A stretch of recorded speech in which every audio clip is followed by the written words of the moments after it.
Okay, ladies and gentlemen, today we're going to start a debate on whether or not our school should have eliminated the webcams. As a teacher in this school, at very first when I found out there were webcams, way back in August, immediately red flags were going off for me, and other teachers as well.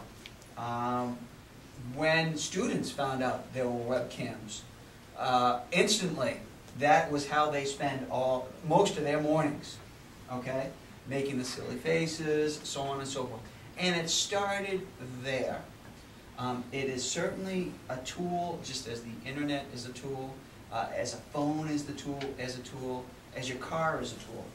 Anything can be used correctly and incorrectly, and I'm sure the opposition is going to say that as well. However, this is a tool that by and large I have not seen the education from it that it brought forth. With the internet, I can do research. With the internet, certainly I can go places I'm not supposed to. But kids, by and large, when they're in school, from what I've seen, have used the internet appropriately.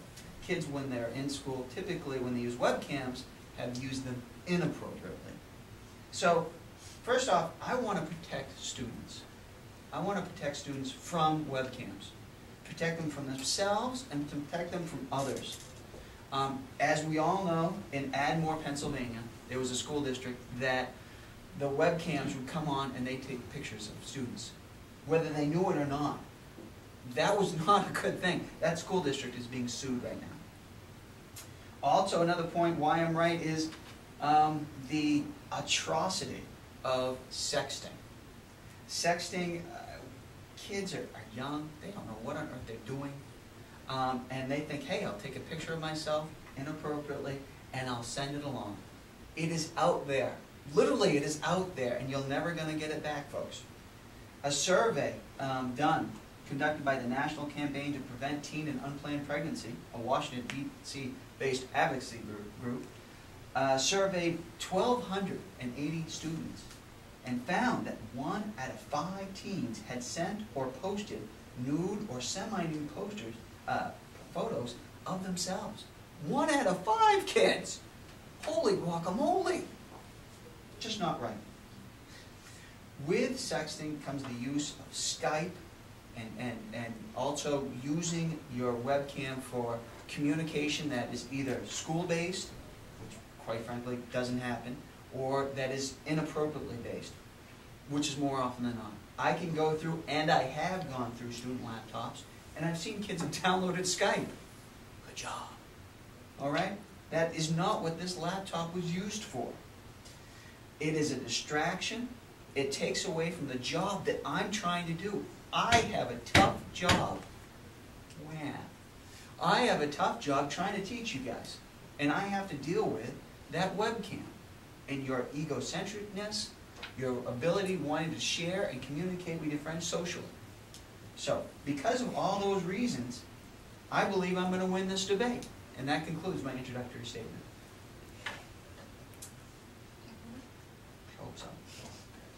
In 1814, Joseph Nice-Fournier created the first photographic image with the camera obscura, an amazing feat, although the image took 8 hours of light exposure and faded soon after being developed. In the year of 1895, Louis Lumiere credited for inventing the first motion picture camera, but the film was low quality and not like the video we've come to know today. All throughout history, we as a society have been trying hard to perfect cameras and video recorders. If you owned a camera 40 years ago, it was a big deal. But now, it is pretty common to have a camera on your cell phone. The fact that we have webcams on our school laptops is amazing, so why should we waste them? They shouldn't have eliminated the use of our webcams at school. Why give students a cornucopia? Why should we just disable a gadget that has taken over a century to perfect? Webcams give students a cornucopia of ideas and uses. You can use a webcam to take pictures for a project or record a video podcast and much more. On top of that, webcams are also fun, and I won't deny it. My 3 reasons for wanting to keep the webcams are, 1, they are a tool, and any tool can be used to a disadvantage or an advantage. And also, they give a lot of opportunities, and it's the student, it's a certain student, not the webcam itself. As long as one uses their webcam appropriately, there's no reason to take it away. Why punish all of us for a few students' actions?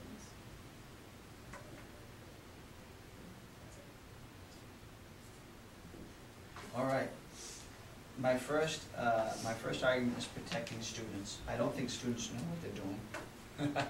I think it's obvious. Quite often, when I walk into my middle school classroom, I know students just don't know what they're doing. Okay? You're young, a lot of emotions going on, a lot of hormones going along, and students just don't know really what they're doing. And they need to be protected. I don't know if you realize this or not, folks, but when you send an image of yourself or you distribute an image of somebody else, you are now dealing in child pornography. Yes? Well, it's that you can't blame the webcam for that. Students have cell phones, they have their own digital cameras. That can happen everywhere. Just because we have a school laptop doesn't mean we're sending inappropriate pictures. To me, that's the same argument that guns don't kill guns, people kill guns. And I just don't buy into that argument, okay?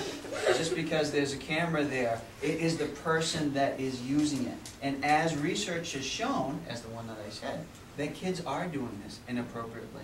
So we need to protect students from that. We need to protect students from predators outside. If we have webcams and they're accessible, why can't pedophiles, hackers, anybody hack into our network and watch you? Let's go further than that. Why can't teachers watch you? No, not at this time. So that is a problem. We need to protect those students. There's a reason why in Ardmore, Pennsylvania, there's a reason why those people are getting sued. Why that district is being sued.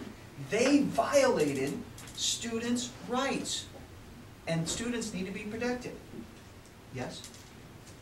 Mr. Hammer, we asked him about that, about people spying on our laptops, and he said that if somebody is looking at you, the green light will go on about 99% of the time. Excellent.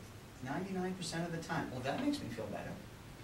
For those reasons, and so many more, of protecting students, which is my first and foremost job when you step into my room, I am actually, by law, it's called parentis locatus, something Latin, I can't pronounce it.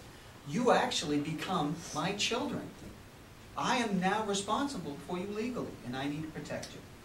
Yes? So you're saying that webcams were taken away because of the creepy teachers who are spying on our students? No, I think that's a non sequitur. I think that's a throwaway line. That's not what I'm saying. What I am saying is I'm protecting you from adults that could have access, that could hack in. That's what I'm saying. And that concludes my first argument.